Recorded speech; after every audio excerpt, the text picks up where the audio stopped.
ಎಲ್ರಿಗೂ ನಮಸ್ಕಾರ. Welcomes to ಸ್ಪರ್ಧಾ ಅರಿವು. ಮೊನ್ನೆ ತಾನೇ KE ಅವ್ರದ್ದು SDA ಎಕ್ಸಾಮ್ ಆಯ್ತು. ಸೊ ಕ್ವಶನ್ ಪೇಪರ್ ನಾವ್ ಅಂದ್ಕೊಂಡಕ್ಕಿಂತ ಸ್ವಲ್ಪ ಜಾಸ್ತಿನೇ ಡಿಫಿಕಲ್ಟ್ ಇತ್ತು, specially GK paper. But communication it was good enough. ನಾವು ಸ್ವಲ್ಪ ಡೀಟೇಲಿಂಗ್ ಆಗಿ ಓದಿದ್ರು ಕೂಡ ಕಮ್ಯುನಿಕೇಶನ್ ಪೇಪರ್ ಅಲ್ಲಿ ಒಳ್ಳೆ ಸ್ಕೋರ್ ಮಾಡಬಹುದಾಗಿತ್ತು, ಈವನ್ ಇನ್ ಕನ್ನಡ. ಈ ಕನ್ನಡದಲ್ಲಿ ನಮ್ಮ ಬುಕ್ ಅಲ್ಲಿ, ಕನ್ನಡ ಸಮಗ್ರ ಕೈಪಿಡಿ ಬುಕ್ ಅಲ್ಲಿ ಆಲ್ಮೋಸ್ಟ್ 33 ಕ್ವಶನ್ಸ್ ಬಂದಿದೆ. 2 ಕ್ವಶನ್ಸ್ ಪದಗಳ ಅರ್ಥ ಮತ್ತೆ ವಿರುದ್ಧಾರ್ಥಕ ಪದದ್ದು ಸ್ವಲ್ಪ ಅದು, ಬಿಕಾಸ್ ನಾ last FDA question paper discuss ಮಾಡುವಾಗ್ಲೂ ಕೂಡ ಹೇಳಿದ್ದೆ, ಪದಗಳ ಅರ್ಥ ವೊಕ್ಯಾಬ್ಯುಲರಿ ಇಟ್ಸ್ ಹ್ಯೂಜ್. ಸೊ ನಾವು ಕೊಟ್ಟಿರೋದು ಕೇವಲ 2-3 ಪೇಜಸ್, ಬಿಕಾಸ್ ಯಾಕಂತಂದ್ರೆ ನಾವು ಕವರ್ ಮಾಡಿರೋದ್ರದ್ದು ಬಿಯಾಂಡ್ ಕೂಡ ಎಕ್ಸಾಮಿನರ್ ಕೇಳಬಹುದು. ಅದಕ್ಕೋಸ್ಕರ ನಿಮ್ಗೆ ಸಾಧ್ಯವಾದಷ್ಟು ನೀವು ಓದ್ಕೊಬಹುದು. ನಾವೀಗ QR ಕೋಡ್ ಅಲ್ಲಿ ಎಕ್ಸ್ಟ್ರಾ ಕಂಟೆಂಟ್ ನ ಹಾಕಿದೀವಿ ವೊಕ್ಯಾಬ್ಯುಲರಿಗೆ ಮತ್ತೆ ಸಮಾನಾರ್ಥಕ ಪದಗಳಿಗೆ. ಅದರ್ ದೆನ್ ದಟ್ ಆಲ್ಮೋಸ್ಟ್ ಎಲ್ಲಾ ಕ್ವಶನ್ಸ್ ಕಾನ್ಸೆಪ್ಟ್ ಸರ್ ಏನ್ ಹೇಳಿದ್ರು, ಯಾವ ತರ ಕ್ವಶನ್ಸ್ ಅರೈಸ್ ಆಗ್ಬೋದು ಅಂತ ನಮ್ ಕಂಟೆಂಟ್ ಟೀಮಿಗೆ ಅದೇ ರೀತಿ ಕ್ವಶನ್ಸ್ ಬಂದಿದೆ. ಆಲ್ಮೋಸ್ಟ್ 20-25 ಎಕ್ಸಾಕ್ಟ್ ವರ್ಡ್ಸ್ ಎಕ್ಸಾಂಪಲ್ಸ್ ಕೂಡ ಸಿಮಿಲಾರಿಟೀಸ್ ಇದೆ.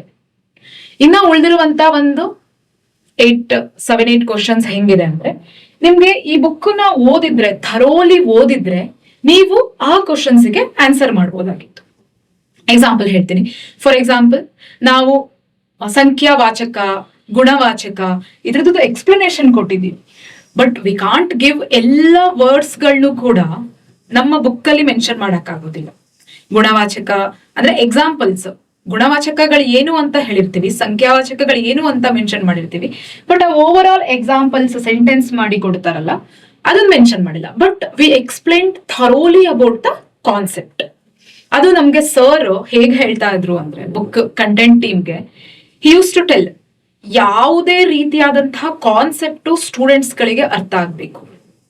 ಮೇಜರ್ಲಿ ಅರ್ಥ ಆಗಿಲ್ಲ ಅಂತಂದ್ರೆ ಸ್ಟೂಡೆಂಟ್ಸ್ ಗಳಿಗೆ ಅವಕಾಶ ಇದೆ, ಈ ಪಾರ್ಟ್ ನಮ್ಗೆ ಅರ್ಥ ಆಗ್ತಿಲ್ಲ ಅಂತ ಹೇಳಿ ಮೇಲ್ ಮಾಡುವಂತಹದ್ದು. ಅದ್ರ ಜೊತೆಗೆ almost we have covered maximum examples ನ ಕವರ್ ಮಾಡಿರ್ತೀವಿ. ಬಟ್ ಎಕ್ಸಾಮ್ ಅಲ್ಲಿ ಇದೇ ಎಕ್ಸಾಂಪಲ್ಸ್ ಬರುತ್ತೆ ಅಂತ ಹೇಳಕ್ ಆಗೋದಿಲ್ಲ. ಅಂದ್ರೆ ವಚನಗಳಾಗಿರ್ಬೋದು, ಲಿಂಗಗಳು, ಈ ತರ ಕೆಲವು ಆಸ್ ಇಟ್ ಈಸ್ ಬರೋದಿಲ್ಲ. ಬಟ್ ಆ ಕಾನ್ಸೆಪ್ಟ್ ನೀವು ಅರ್ಥ ಮಾಡ್ಕೊಂಡ್ರೆ ನಿಮ್ಗೆ ಆ ಕ್ವಶನ್ ನ ಅರ್ಥ ಮಾಡ್ಕೋಬಹುದು. ಮತ್ತೆ ಈ ನಮ್ ಬುಕ್ ಹೇಗೆ ಅಂದ್ರೆ, ಮೇಲ್ಮೇಲೆ ಓದ್ಕೊಳ್ಳೋರಿಗಲ್ಲ, ಯಾರು ಕನ್ನಡ ಗ್ರಾಮರ್ ಮತ್ತೆ ಕನ್ನಡ ಸಾಹಿತ್ಯವನ್ನು ಸ್ವಲ್ಪ ಡೆಪ್ತ್ ಆಗಿ ಓದ್ತೀರಾ ಅಂದ್ರೆ, ಓಕೆ ನನಗೆ ಈ ಸಬ್ಜೆಕ್ಟ್ಸ್ ನ ಅರ್ಥ ಮಾಡ್ಕೋಬೇಕು, ಈ ಸಬ್ಜೆಕ್ಟ್ ಅಲ್ಲಿ ಸ್ವಲ್ಪ ಕಲಿಬೇಕು ಅಂತ ಮನಸ್ಸಿಟ್ಕೊಂಡು ಓದ್ತಿರಲ್ಲ, ಅಂತವರಿಗೆ ಈ ನಮ್ಮ ಸಮಗ್ರ ಕನ್ನಡ ಕೈಪಿಡಿ ಪುಸ್ತಕ ತುಂಬಾ ಅತ್ಯುತ್ತಮವಾಗಿ ಹೆಲ್ಪ್ ಆಗುತ್ತೆ. ಯಾಕಂತಂದ್ರೆ ಭೈರಪ್ಪ ಸರ್ ಖುದ್ದಾಗಿ ಬರೆದಿರುವಂತಹ ಒಂದು ಬುಕ್ ಇದು. ಅಂಡ್ ನಿಮ್ಗೆಲ್ರಿಗೂ ಗೊತ್ತೇ ಇದೆ, ಅವ್ರ ಆಲ್ರೆಡಿ 36 ಎಕ್ಸಾಮ್ಸ್ ನ ಕ್ಲಿಯರ್ ಮಾಡಿದ್ದಾರೆ. In and out about the FDA SDA communication paper ಬಗ್ಗೆ ಅವರಿಗೆ ಜ್ಞಾನ ಇದೆ. ಸೊ ಅವ್ರ ಗೈಡೆನ್ಸ್ ಅಲ್ಲಿ ಈ ಬುಕ್ ಮತ್ತೆ ಆಲ್ಮೋಸ್ಟ್ ಎಲ್ಲಾ ಕಂಟೆಂಟ್ ಅವ್ರದೇ, ಬಟ್ ಅವ್ರ ಜೊತೆಗೆ ಪೂರಕವಾಗಿ ಕಂಟೆಂಟ್ ಟೀಮ್ ಕೂಡ ಹೆಲ್ಪ್ ಮಾಡಿದ್ದಾರೆ. ಸೊ 1 by 1 ನೋಡ್ತಾ ಹೋಗೋಣ ಹೇಗೆ ಕ್ವಶನ್ಸ್ ಈ ಬುಕ್ ಇಂದ ಅರೈಸ್ ಆಗಿದೆ ಅಂತ. ಶಿವರಾಮ್ ಕಾರಂತ್, ದೇಜೆ ಘೋಷ್, ಇದು ಬುಕ್ ಲಿಸ್ಟ್ ನೋಡಿ. ಬುಕ್ ಲಿಸ್ಟ್ ಏನ್ ಕೊಟ್ಟಿದ್ದಾರೆ, ಈ ಬುಕ್ ಅಲ್ಲಿ ಏನ್ ಕೊಟ್ಟಿದೀವಿ ಅದೇ ಇದೆ. ಈ ಸಿದ್ಧಲಿಂಗಯ್ಯ ಅವ್ರದ್ದು ಊರು ಕೇಳಿ, ಹುಳಿಮಾವಿನ ಮರ ಅಂತ ಇದೆ. ಸೊ ಡೈರೆಕ್ಟ್ ಕ್ವಶನ್ ಇದು ಆಸ್ ಇಟ್ ಈಸ್ ಬಂದಿದೆ. ನೆಕ್ಸ್ಟ್ ತತ್ಸಮ ತದ್ಭವಗಳು. ತತ್ಸಮ ತದ್ಭವ ಆಕ್ಚುಲಿ ಆನ್ಸರ್ ಕಿನ ಒಂದ್ಸಲ ಚೆಕ್ ಮಾಡಿ. KE ಅವರು A and C ಅಂತ, KE ಅವರು C ಮಾತ್ರ ಅಂತ ಕೊಟ್ಟಿದ್ದಾರೆ. ಬಟ್ ಆಕ್ಚುಲಿ ಅದಕ್ಕೆ A and C ಆಗ್ಬೇಕು. ಯಾಕಂತಂದ್ರೆ ತಾತ ಮತ್ತೆ ತಂದೆ ಎರಡೂ ಕೂಡ ಕನ್ನಡ ಪದಗಳು, ಮತ್ತೆ ಸಂಬಂಧವನ್ನು ಸೂಚಿಸುವುದು ಮತ್ತೆ ದೇಹದ್ದು ಇವೆಲ್ಲವೂ ಕೂಡ ಆಕ್ಚುಲಿ ದೇಶೀಯ ಪದಗಳಾಗಿರುತ್ತೆ, ಕನ್ನಡದ ಪದಗಳಾಗಿರುತ್ತೆ. ಸೊ ಇದನ್ನೊಂದು ನೋಡ್ಬೇಕು. ಮತ್ತೆ ಸೇಮ್ ಪಾದುಕ ಅಂದ್ರೆ ಹಾವಿಗೆ, ಚತುಷ್ಕ ಅಂದ್ರೆ ಚೌಕ, ಅಂಡ್ ಪ್ರಜ್ವಲ ಅಂದ್ರೆ ಪಜ್ಜಳ. ಇದನ್ನ ನಾವು ಬುಕ್ ಅಲ್ಲಿ ಆಸ್ ಇಟ್ ಈಸ್ ಎಕ್ಸಾಂಪಲ್ಸ್ ಬಂದಿದ್ದಾರೆ. ಅಂಡ್ ಅವರು ಕೆಲವು ಕಂಡೀಷನ್ಸ್ ಕೂಡ ಕೊಟ್ಟಿದ್ದಾರೆ ಸರ್, ಯಾವ್ದು ಹೇಗೆ ಕನ್ವರ್ಟ್ ಆಗುತ್ತೆ, ದೇಶೀಯ ಪದಗಳು ಮತ್ತೆ ತತ್ಸಮ ತದ್ಭವಗಳು, ಅದೆಲ್ಲವನ್ನು ಇದೊಂದು ನೀವು ಕಂಡೀಷನ್ ಓದ್ಕೊಂಡ್ರೆ ತುಂಬಾ ಕ್ವಶನ್ಸ್ಗೆ ಆನ್ಸರ್ ಮಾಡಬಹುದು. ಇಷ್ಟು ಡೆಪ್ತ್ ಆಗಿ ಅಂಡ್ ಡೀಟೇಲಿಂಗ್ ಆಗಿ ಈ ಬುಕ್ ಅಲ್ಲಿ ಇನ್ಫಾರ್ಮೇಶನ್ ಇದೆ. ಭಿಕ್ಷುಕರು ಮನೆಗಳನ್ನು ತಿರುಗಿ ಭಿಕ್ಷೆ ಬೇಡಿದರು. ಸೊ ದ್ವಿರುಕ್ತಿ ಎಂದರೇನು, ಸೇಮ್ ಎಕ್ಸಾಂಪಲ್ ಕೊಟ್ಟಿದ್ದೀವಿ. ನಾನು ಹೇಳ್ದೆ ಎಲ್ಲದಕ್ಕೂ ನಾವು ಸಿಮಿಲರ್ ಎಕ್ಸಾಂಪಲ್ ಕೊಡಕ್ಕಾಗಲ್ಲ. ಸೇಮ್ ಈ ಎಕ್ಸಾಮ್ ಅಲ್ಲಿ ಸೇಮ್ ಎಕ್ಸಾಂಪಲ್ ಬಂದಿದೆ, ಬಟ್ ನೆಕ್ಸ್ಟ್ ಎಕ್ಸಾಮ್ ಅಲ್ಲಿ ಸೇಮ್ ಎಕ್ಸಾಂಪಲ್ ಬರ್ಬೇಕಂತಿಲ್ಲ, ಬಟ್ ಕಾನ್ಸೆಪ್ಟ್ ಸೇಮ್ ಬರಬಹುದು ದ್ವಿರುಕ್ತಿ ಬಗ್ಗೆ. ಸೊ ಇದಕ್ಕೆ ಹೇಳಿದ್ದು ಈ ಬುಕ್ ಅಲ್ಲಿ ನಿಮ್ಗೆ ಎಷ್ಟು ನಾಲೆಡ್ಜ್ ಇನ್ಕ್ರೀಸ್ ಆಗುತ್ತೆ ಈ ಬುಕ್ ನ ಓದಿದ್ರೆ ಅಂತ. ಆಕ್ಚುಲಿ ನಾನ್ ಕೇಳ್ದಂಗೆ ಕಮ್ಯುನಿಕೇಶನ್ ಪೇಪರ್ ಅಲ್ಲಿ ಇಂಗ್ಲಿಷ್ ತುಂಬಾ ಈಸಿ ಆಗ್ತಿದೆ ಸ್ಟೂಡೆಂಟ್ಸ್ಗೆ, ಕಂಪ್ಯೂಟರ್ ಸೈನ್ಸ್ ಮ್ಯಾನೇಜಬಲ್. ಬಟ್ ನೆನೆ ಒಬ್ರು ಸ್ಟೂಡೆಂಟ್ ಹೇಳಿದ್ರು ಕನ್ನಡ ಕೇವಲ 9 ಮಾಡಿದೆ ಮ್ಯಾಮ್ ಅಂದ್ರು. ಔಟ್ ಆಫ್ 35 9 ಅಂದ್ರೆ ಲಿಸ್ಟ್ ಅಲ್ಲಿ ಬರೋದು ತುಂಬಾ ಕಷ್ಟ ಆಗುತ್ತೆ. 9 is very less. You should target 30+ in Kannada. 30+ ನ ನೀವು ಕನ್ನಡದಲ್ಲಿ ಟಾರ್ಗೆಟ್ ಮಾಡ್ಬೇಕಂದ್ರೆ you have to refer a good book where you can expect that ನಾನು ಈ ಸಬ್ಜೆಕ್ಟ್ ಅಲ್ಲಿ ಈ ಬುಕ್ಗೆ ನಾನು ರಿಲೇ ಆಗ್ಬೋದು ಅನ್ನೋ ಥಾಟ್ ಮತ್ತೆ ಟ್ರಸ್ಟ್ ಆ ಬುಕ್ ಮೇಲೆ ಬರಬೇಕು. Even sometimes I feel that ಇಷ್ಟು ಡೆಪ್ತ್ ಆಗಿದೆಯಲ್ಲ ಸ್ಟೂಡೆಂಟ್ಸ್ ಓದಕ್ಕಾಗತ್ತಾ ಅಂತ. ಡೆಫಿನೆಟ್ಲಿ ಓದ್ಬೋದು, ಇಂಟ್ರೆಸ್ಟ್ ಇರಬೇಕು. ಅಂಡ್ ನಾನು ಮೊದಲೇ ಹೇಳಿದ್ದೀನಿ, ಯಾರಿಗೆ ಕೇವಲ ಮೇಲ್ಮೇಲೆ ನಾಲೆಡ್ಜ್ ಬೇಕೋ ಅವರಿಗೆ ಈ ಬುಕ್ ತುಂಬಾ ಡೀಪ್ ಅನ್ಸುತ್ತೆ. ಬಟ್ ಯಾರು ಸಬ್ಜೆಕ್ಟ್ಸ್ ನ ಸ್ವಲ್ಪ ತಿಳ್ಕೊಳ್ಳೋಣ, ಎಕ್ಸಾಮ್ ಅಲ್ಲೂ ಒಳ್ಳೆ ಮಾರ್ಕ್ಸ್ ಬರುತ್ತೆ ಮತ್ತೆ ಕೊನೆ ತನಕನೂ ಒಂದು ನಾಲೆಡ್ಜ್ ಇರುತ್ತೆ ಅನ್ನೋರಿಗೆ this book is for you guys ಅಂತ ಸ್ಟೂಡೆಂಟ್ಸ್ ಈ ಬುಕ್ ನ ಪರ್ಚೇಸ್ ಮಾಡ್ಬೋದು. ಯಾಕಂದ್ರೆ ಅಪ್ಕಮಿಂಗ್ ಎಕ್ಸಾಮ್ಸ್ ನಿಮ್ಗೆ ಗೊತ್ತಿದೆ, KPSC ಅವರಿಂದನೂ ಗ್ರೂಪ್ ಸಿ ಬರ್ಬೋದು, FDA SDA ಅಂಡ್ KE ಅವ್ರು ಮತ್ತೆ ಕಂಡಕ್ಟ್ ಮಾಡ್ಬೋದು. KE ಅವರೇ ಇಷ್ಟು ಡೆಪ್ತ್ ಆಗಿ ಕೇಳಿದಾರೆ ಅಂದ್ರೆ KPSC ನೀವು ಇನ್ನ ನೆಕ್ಸ್ಟ್ ಲೆವೆಲ್ಗೆ ಎಕ್ಸ್ಪೆಕ್ಟ್ ಮಾಡ್ಬೋದು. ಸೊ ಆಲ್ಮೋಸ್ಟ್ 30+ ಯಾರು ಟಾರ್ಗೆಟ್ ಮಾಡ್ತಿದ್ದೀರಾ, you have to refer this book. And content ನಿಮ್ಗೆ ಎಲ್ಲಾ ಕಡೆನೂ ಸಿಗುತ್ತೆ, ಬಟ್ ಡಿಸ್ಪರ್ಸ್ ಆಗಿರುತ್ತೆ, ಒಂದೇ ಕಡೆ ಸಿಗೋದು ಕಷ್ಟ. 2-3 ಬುಕ್ ರೆಫರ್ ಮಾಡಿದಾಗ ಈ ತರ ಕಂಟೆಂಟ್ ಸಿಗಬಹುದು, ಬಟ್ ಒಂದೇ ಬುಕ್ ಅಲ್ಲಿ ಒಂದೇ ಕಡೆ ಡೀಟೇಲಿಂಗ್ ಎಕ್ಸ್ಪ್ಲನೇಷನ್ ಆಗಿ ಸಿಗೋದು ಕಷ್ಟ. ನೋಡಿ ಸೇಮ್ ಎಕ್ಸಾಂಪಲ್. ಚಿಹ್ನೆಗಳು, ಸೂಕ್ತ ಲೇಖನ ಚಿಹ್ನೆಗಳು ಹೇಗೆ, ಸೆಮಿಕೋಲನ್ ಮತ್ತೆ ಕೋಲನ್ ಹೆಂಗೆ ಎಲ್ಲೆಲ್ಲಿ ಬಳಸಬೇಕು ಅನ್ನೋದನ್ನ ನಾವು ಅರ್ಧ ವಿರಾಮ, ಅಲ್ಪ ವಿರಾಮ, ಇದ್ರದನ್ನ ಡೀಟೇಲಿಂಗ್ ಎಕ್ಸ್ಪ್ಲನೇಷನ್ ಇದೆ. ಆಸ್ ಐ ಸೆಡ್ ಅಗೇನ್, ಎಲ್ಲದಕ್ಕೂ ನಾವು ಸೇಮ್ ಎಕ್ಸಾಂಪಲ್ಸ್ ಕೊಡಕ್ಕಾಗಲ್ಲ, ಬಟ್ ಇದೆಲ್ಲವೂ ಕೂಡ ಏನು ಕಾನ್ಸೆಪ್ಟ್.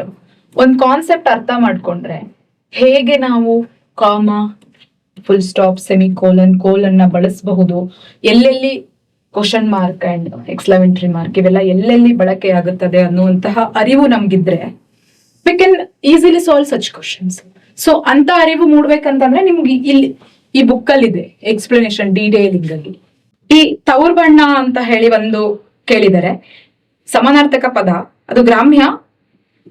ತವರ್ನ ಸೀರೆ ಅಂದ್ರೆ ತವರ್ ಬಣ್ಣ ಅಂತ ಎಕ್ಸಾಕ್ಟ್ ವರ್ಡ್ ಕವರ್ ಆಗಿಲ್ಲ ನಮ್ಮ ಬುಕ್ ಅಲ್ಲಿ, ಬಟ್ ಬೇರೆ ರೀತಿಯ ಗ್ರಾಮ್ಯ ಪದಗಳು ಎಕ್ಸಾಂಪಲ್ ಕೊಟ್ಟಿದೀವಿ. ತವರು ಊರಿಗೆ, ತವರು ಮನೆ, ಈ ತರದೆಲ್ಲ.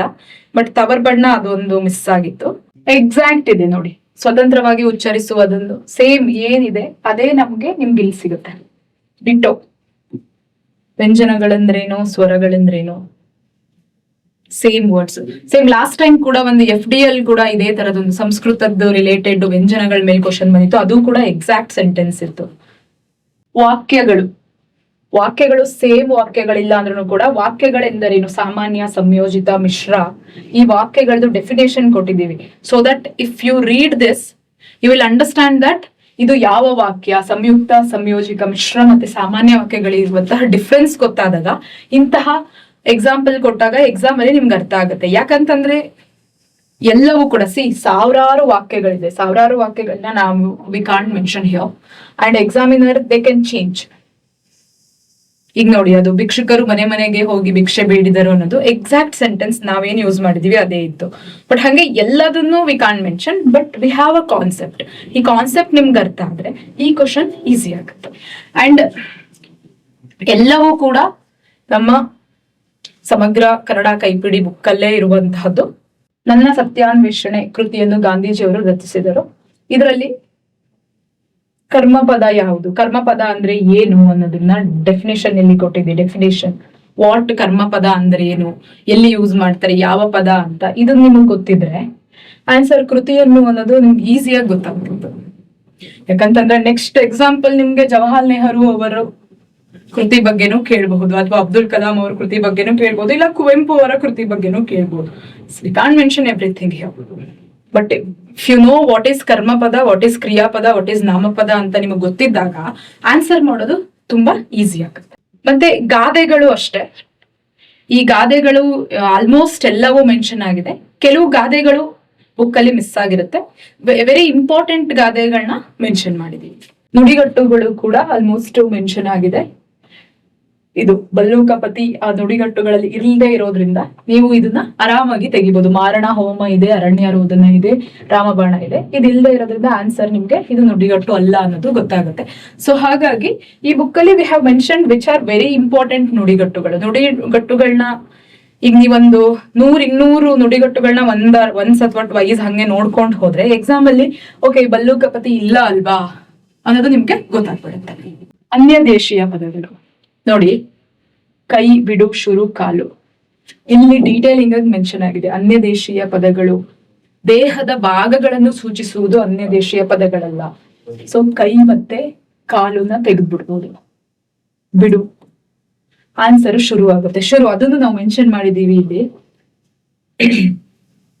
ಯಾವ ಅಕ್ಷರಗಳು ಶ, ಸ, ಶ ಇಂದ ಶುರುವಾಗುತ್ತಲ್ಲ ಅವುಗಳು ಅನ್ಯ ದೇಶೀಯ ಪದಗಳು ಅಂತ ಹೇಳಿ.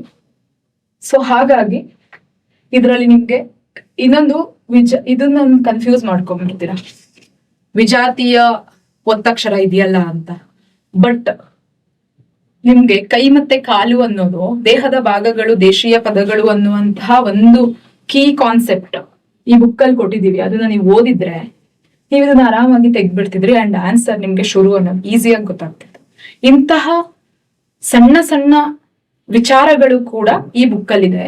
ಸೊ ದಟ್ ನಿಮ್ಗೆ ಏನಾಗುತ್ತೆ, ಕಾನ್ಸೆಪ್ಟ್ ಕ್ಲಾರಿಟಿ ಬರುತ್ತೆ. ತುಂಬಾ ಬೈಹಾಟ್ ಮಾಡುವಂತಹ ಅವಶ್ಯಕತೆ ಇರೋದಿಲ್ಲ. ಎಲ್ಲವನ್ನು ಕೂಡ ಬೈಹಾಟ್ ಮಾಡೋದಿರೋದಿಲ್ಲ, ಅರ್ಥ ಮಾಡ್ಕೊಂಡು ಓದಬಹುದು. ಇದು ಯೂಶಲಿ ಏನ್ ಹೇಳ್ತಾರೆ, ಅನ್ಯ ದೇಶೀಯ ಪದಗಳು, ದೇಶೀಯ ಪದಗಳು ಇವೆಲ್ಲ ಬೈಹಾಟ್ ಮಾಡ್ಬೇಕಂತ. But if you know this concept, by heart ಮಾಡೋ ಅವಶ್ಯಕತೆ ಯಾಕೆ ಬರುತ್ತೆ?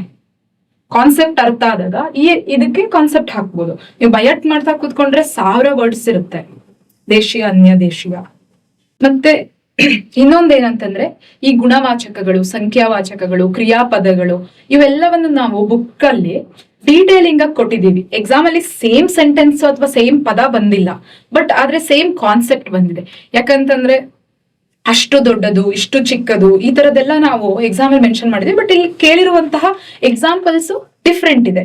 ಬಟ್ ನೀವಲ್ಲಿ ಆ ಕಾನ್ಸೆಪ್ಟ್ ನಿಮಗೆ ಗೊತ್ತಿದ್ರೆ, ಈ ನಮ್ಮ ಬುಕ್ ಅಲ್ಲಿರುವಂತಹ ಕಾನ್ಸೆಪ್ಟ್ ನ ನೀವು ಓದಿದ್ರೆ ಅಂತಹ ಕ್ವಶನ್ಸ್ ಗಳನ್ನ ನೀವು ಆರಾಮಾಗಿ ಅಟೆಂಡ್ ಮಾಡ್ಬೋದು. ಯಾಕಂತಂದ್ರೆ ಈಗ ನಿಮ್ಗೆ ಚೆನ್ನಾಗಿ ಬರೆದನು, ದೊಪ್ಪನೆ ಬಿದ್ದಿತು, ವೇಗವಾಗಿ ಹರಿಯಿತು, ವೇಗವಾಗಿ ಓಡಿದನು, ಕೆಂಪಗೆ ಕಾಯಿಸು, ಜುಳುಜುಳನೆ ಹರಿಯುತ್ತದೆ.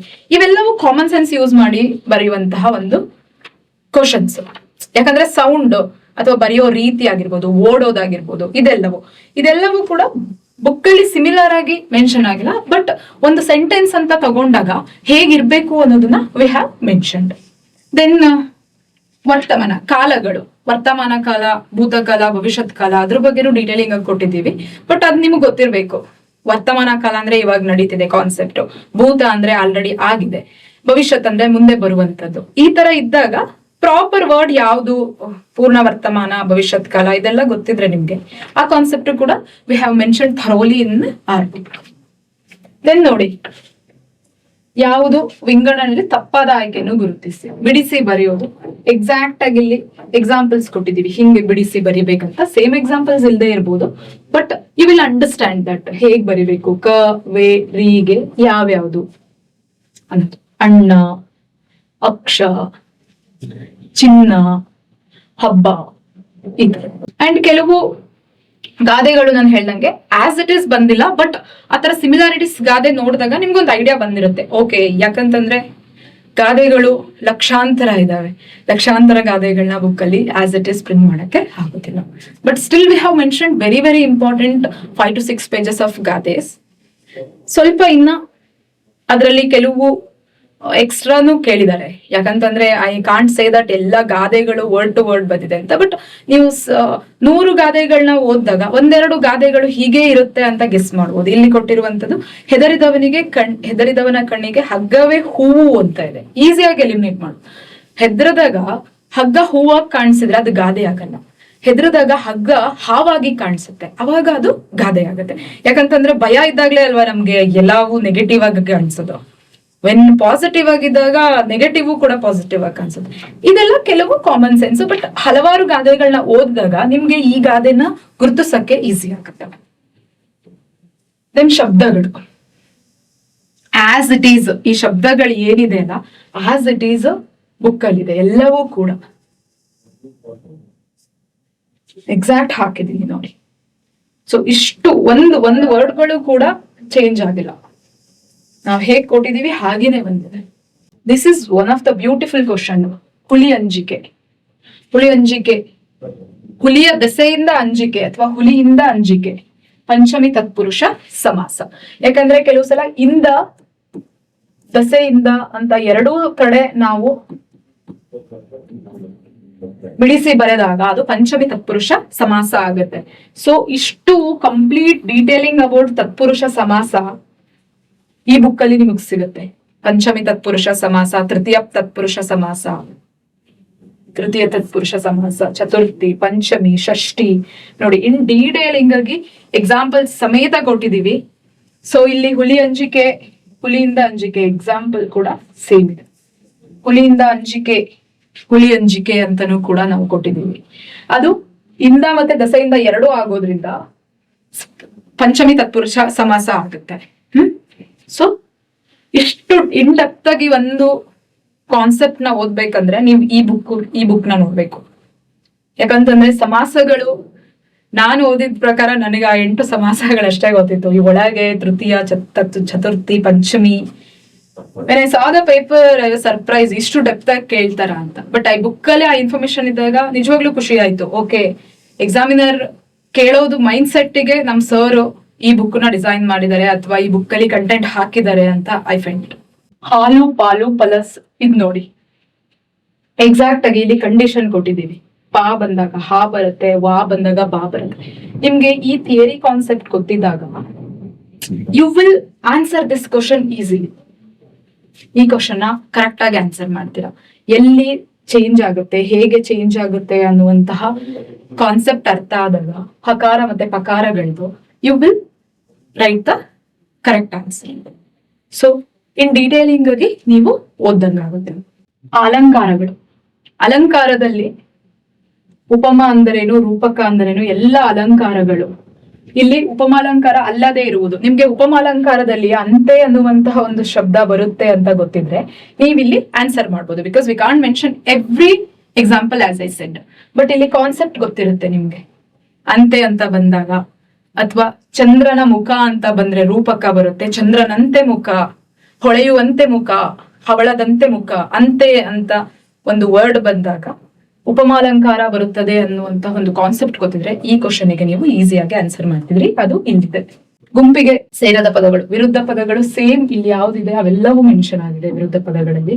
ಎಲ್ಲ ನೀವು ನೋಡ್ಕೋಬಹುದು. ಇನ್ನು ಉಳಿದಿರುವಂತಹ ಕ್ವಶನ್ಸ್ ನಾನು ಹೇಳ್ದಂಗೆ ಸೇಮ್ ಆಸ್ ಇಟ್ ಈಸ್ ಇಲ್ಲದೆ ಇದ್ರೂ ಸಹ ಎಲ್ಲವೂ ಕೂಡ ಬುಕ್ ಅಲ್ಲಿ ಕವರ್ ಆಗಿರುವಂತದ್ದೇ. ಬುಕ್ ಅಲ್ಲಿ ಎಕ್ಸಾಂಪಲ್ಸ್ ಅದ್ರದ್ದು ಸಂಖ್ಯಾವಾಚಕ ಅಂದ್ರೆ ಏನು, ಗುಣವಾಚಕ ಅಂದ್ರೆ ಏನು, ಆಮೇಲೆ ಸರ್ವನಾಮಗಳು ಇವೆಲ್ಲವೂ ಕೂಡ ಡೈರೆಕ್ಟ್ ಆಗಿ ಮೆನ್ಷನ್ ಆಗಿದೆ.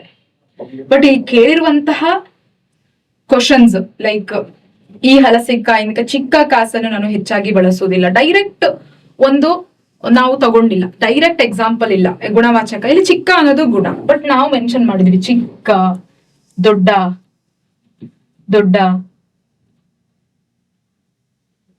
ಹೊಳೆಯುವುದು, ಸುಂದರ, ಇಂಥದೆಲ್ಲ ಗುಣವಾಚಕ. ಜೊತೆಗೆ ಕ್ರಿಯಾಪದಗಳು ನಿಷಾದಾರ್ಥಕ, ವಿದ್ಯಾರ್ಥಕ, ಕಾಲಾರ್ಥಕ ಇವುಗಳ ಬಗ್ಗೆ ಎಲ್ಲವೂ ಡೆಫಿನೇಷನ್ಸ್ ಈ ಬುಕ್ ಅಲ್ಲಿ ಮೆನ್ಷನ್ ಆಗಿದೆ. But example as it is ಇಲ್ಲ. ಬಟ್ ಅದನ್ನ ನಾವು ಅಶೂರು ಮಾಡಕ್ಕಾಗಲ್ಲ. ಇವಾಗ ನಿಮ್ಗೆ ಇನ್ನೊಂದು ತಗೊಳ್ತೀನಿ ಎಕ್ಸಾಂಪಲ್. ನಾವು, ನಾನು, ಮತ್ ಇವು ಯಾವ ಸರ್ವನಾಮಗಳು? ಉತ್ತಮ ಪುರುಷ ಸರ್ವನಾಮ. ಇದು direct as it is book ಅಲ್ಲಿ ಮೆನ್ಷನ್ ಆಗಿದೆ. ಬಟ್ ಈಗ ತಗೊಳ್ಳಿ ಇನ್ನೊಂದು ಕ್ವಶನ್. ಅಷ್ಟು ದೊಡ್ಡ ಕಲ್ಲು, ಇದರಲ್ಲಿ ಗೆರೆ ಎಳೆದಿರುವ ಪದದ ನಾಮವಾಚಕವನ್ನು ಗುರುತಿಸಿ. ಅಷ್ಟು ಅನ್ನೋದು ಪರಿಣಾಮವಾಚಕ. ನಾವು ಅಷ್ಟು, ಇಷ್ಟು, ಅನ್ನೋದನ್ನ ಪರಿಣಾಮವಾಚಕ ಅಂತ ಮೆನ್ಷನ್ ಮಾಡಿದ್ವಿ. ಬಟ್ ಅಷ್ಟು ದೊಡ್ಡ ಕಲ್ಲು ಅನ್ನೋ ಸಿಮಿಲರ್ ಎಕ್ಸಾಂಪಲ್ ಇಲ್ಲ. So this is what I said that 7 to 8 questions as it is ಬಂದಿಲ್ಲ, ಬಟ್ ನಮ್ಮ ಕಾನ್ಸೆಪ್ಟೇ ಬಂದಿದೆ ಅಂತ ಹೇಳ್ಬಿಟ್ಟು. This is all about how many questions covered from our book out of 35. Out of 35 ಅಲ್ಲಿ 33 ಕ್ವಶನ್ಸ್ ಬಂದಿದೆ. ನೀವು ಈ ಬುಕ್ ನ ಓದಿದ್ರೆ 33 ಕ್ವಶನ್ಸ್ಗೆ ಕರೆಕ್ಟ್ ಆಗಿ ಆನ್ಸರ್ ಮಾಡಬಹುದಾಗಿತ್ತು. 2 times 1 time reading and 1 time revision ಮಾಡಿದ್ರು ಕೂಡ ಇಷ್ಟು ಆಗ್ತಿತ್ತು. ಯಾಕಂತಂದ್ರೆ ಕ್ವಶನ್ ಅಷ್ಟೊಂದು ಟಫ್ ಇರ್ಲಿಲ್ಲ, ಈಸಿನೇ ಇತ್ತು ಎಲ್ಲಾ ಕ್ವಶನ್ಸ್ ಅಂಡ್ ಡೈರೆಕ್ಟ್ ಆಗಿ ಬಂದಿತ್ತು.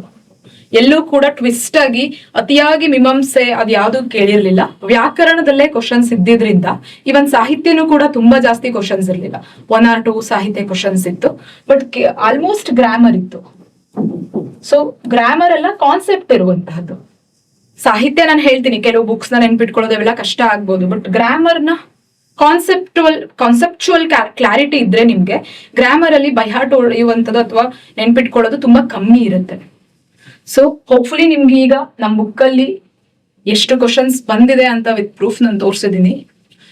ಅಂಡ್ ನಿಮ್ದೇನಾದ್ರೂ ಸಜೆಷನ್ ಇದ್ರೆ ಈ ಬುಕ್ ಅಲ್ಲಿ ಯಾವ್ದಾದ್ರು ಪಾರ್ಟ್ ನಿಮ್ಗೆ ಓದಕ್ಕೆ ಅರ್ಥ ಆಗದೆ ಇನ್ನ ಸಂಕ್ಷಿಪ್ತವಾಗಿ ಬೇಕು ಅಂತಂದ್ರೆ ನೀವು ಇಮೇಲ್ ಮಾಡ್ಬೋದು.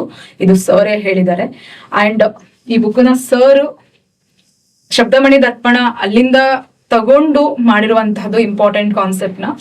ಅಂಡ್ ಎಲ್ಲಾ ಎಕ್ಸಾಮ್ಸ್ಗೆ group C, SDA, FDA, KPSC ಅಥವಾ KE ಯಾವುದೇ ಎಕ್ಸಾಮ್ ಮಾಡಿದ್ರು ಕೂಡ ಅದ್ರಲ್ಲಿ ಎಲ್ಲಿಂದ ಕ್ವಶನ್ ಬರಬಹುದು, ಯಾವ ಕಾನ್ಸೆಪ್ಟ್ ಇಂದ ಬರಬಹುದು ಅನ್ನುವಂತಹ ಒಂದು ಕ್ಲಾರಿಟಿ ಸರ್ಗಿದ್ರಿಂದ ಈ ಬುಕ್ ಇಷ್ಟು ಚೆನ್ನಾಗಿ ಹೊರಹೊಮ್ಮಿದೆ.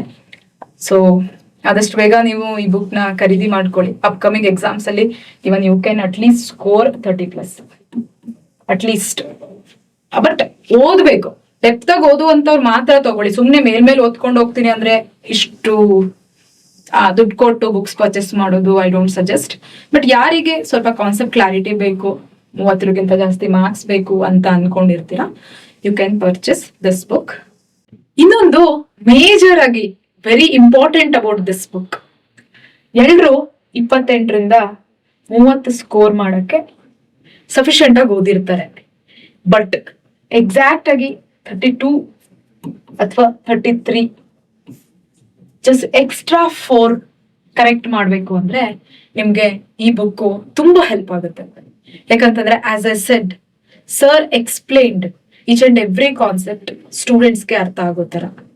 ಅದ್ರ ಜೊತೆಗೆ ಉದಾಹರಣೆಗಳನ್ನ ನಾನು ನಿಮಗ್ ತೋರಿಸಿದೀನಿ, ಎಕ್ಸಾಮ್ ಅಲ್ಲಿ ಏನ್ ಬಂದಿತ್ತು, ಹೇಗೆ ಕ್ವಶನ್ ಕೇಳಬಹುದು ಅಂತ.